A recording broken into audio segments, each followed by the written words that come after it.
বেনাৰসলৈ গৈ প্ৰথমেই বুকু ফুলাব মন গৈছে এই কাৰণে যে ঠিক আমাৰ আগতে যিকেইজন হিন্দু ইউনিভাৰ্চিটিলৈ গৈছে যেনে দেৱকান্ত বৰুৱা 1934ত গৈছে তেওঁ, আমি গৈছো 1942ত। কিন্তু কিবা এটা দাগ কাটি আহিছে আৰু বিষ্ণু ৰাভা বোলা মানুহ এজনেও নাম কৰি আহিছে তাত। আমি যেতিয়া যাওঁ তেতিয়া sir Sarvepalli Radhakrishnan was our vice chancellor. Vice chancellor তেখেত 15 দিন মোৰ দেৰি হৈছিলে হওঁতে সব অসমীয়া ল'ৰাবিলাক ক'লে যে তুমি নিজে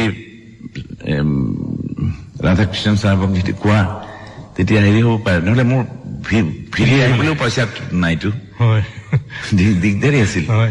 গতিকে মই ক'লো, তেওঁ মানিলে, মানি নাম লিখিলো, লিখি উঠি এনুৱেল ডে আহে নহয়, প্ৰত্যেকৰ মাৰাঠীসকলৰ আহে, অসমীয়াসকলৰো আহে।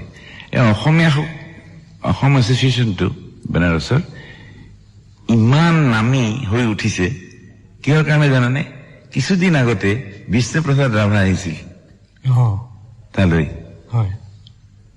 আৰু তেওঁ হেৰি চলাই সোমাইছিল বোলে, মটৰচাইকেলত সোমাইছিল। আৰু তেতিয়া দেখিবলৈ ঠিক অশোক কুমাৰ, তেতিয়া হিৰো অশোক কুমাৰৰ নিচিনা আছিল দেখিবলৈ চাইডৰ পৰা। তাৰপিছত তেওঁ লেকচাৰ দিছিল, সৰ্বপল্লী ৰাধাকৃষ্ণৰ লগত ভাল ডিছক'ৰ্চ কৰিছিল, ডিছকাশ্যন কৰিছিল, সেইবিলাক মানুহে চাইছিল। গতিকে বিষ্ণু ৰাভাৰ নাম আৰু দেৱকান্ত বৰুৱাৰ নাম খুব আছিল। গতিকে আমি যেতিয়া যাওঁ তেতিয়া প্ৰথমেই আমি নিজকে ধন্য মানিছো এইকাৰণে যে মদন মোহন মালব্যজীও বাচি আছিলে। আৰু 42ত গৈয়ে আমি 8 জুলাই না এইটো হেৰি ডু অৰ ডাই যিদিনা অগষ্টৰ 9 আগষ্ট নেকি? 9 আগষ্টত এই ডু অৰ ডাইটো ঘোষণা কৰিছে। তাত নেহৰু আছে, চব আছে। সেই হিষ্টৰিকেল সময়তে আমি তাত আছো। তাৰপিছত আমাক এক বছৰে উলিয়াই দিছে হেৰিয়ে, ইংৰাজী সকলে 18 জন অসমীয়া ল'ৰা, আমি ল'ৰা ছোৱালী, আমি উইদাউট টিকেট মানে নিজৰ নিজৰ ঘৰলৈ গুচি আহিলো। পইচা দিছা নাছিলে, তাতে তুলিছো নানা ধৰণে, এই তুলি মেলি ধাৰ কৰিছো, তেনেকে আহিছিলো। তাতেই আপুনি সাম্যবাদী চিন্তাধাৰাৰ প্ৰতি আকৃষ্ট হৈছে নেকি? সাম্যবাদী সৃষ্টিৰ দ্বাৰা আকৃষ্ট হৈছিলো হেৰি এই কাৰণে যে গান্ধীইজমৰ কথা যিখিনি জানিব লাগে জানি লাহে লাহে এচাম মানুহ, নৰেন্দ্ৰ জয়প্ৰকাশ নাৰায়ণ আদিৰ নিচিনা মানুহে ছচিয়েলিজমৰ ফালে জানিছিল। কিন্তু তাতে ডিছকাশ্যন হৈছিল আমাৰ হোষ্টেলতে, বিৰলা হোষ্টেল, এই তাতেই লগ পাইছিলো মই চন্দ্ৰশেখৰ আদিক। তাত আমিও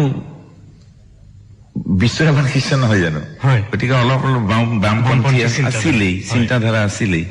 তাৰপিছত এইফালে হিন্দু হেৰিটো দেখিলো যে নহয়, এই আচল হিন্দুত্বটো বেদান্ততহে আছে, আৰু সেইমতেই মদন মোহন মালব্যই কৰিছে। কাৰণ তাত মুছলিম ল'ৰাই সংস্কৃত পঢ়া দেখিছো, তেওঁলোকৰ যি খাদ্য সেই খাদ্য তাত কোনো বাধা নিদিয়ে, সম্পূৰ্ণ এটা ইউনিভাৰ্চেলিজমত চলিছে, ধৰ্মই চলোৱা নাছিল।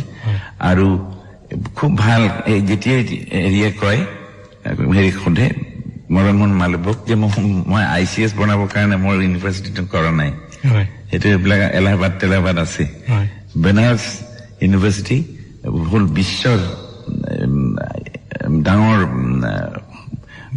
মানৱতাশীল কৰি তোলাৰ মোৰ ইচ্ছা, এটা অনুষ্ঠান কৰাৰ ইচ্ছা, আৰু হৈছেও। মই দেখিছো এতিয়া চায়েন্সতে চাবা নে আৰ্টছতে চাবা, গোটেই পৃথিৱী জুৰি আজি BHৰ ষ্টুডেণ্ট বিলাকে সদায় নাম কৰি আছে আৰু ভাল কাম কৰি আহিছে।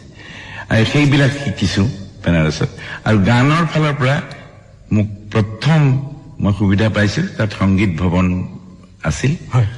সংগীত ভৱনত কেতিয়াবা কেতিয়াবা ডাঙৰ ডাঙৰ উস্তাদসকল আহি শিকাই যায়হি হয় আৰু আমি এই 4টা বছৰে সন্ধিয়াবিলাক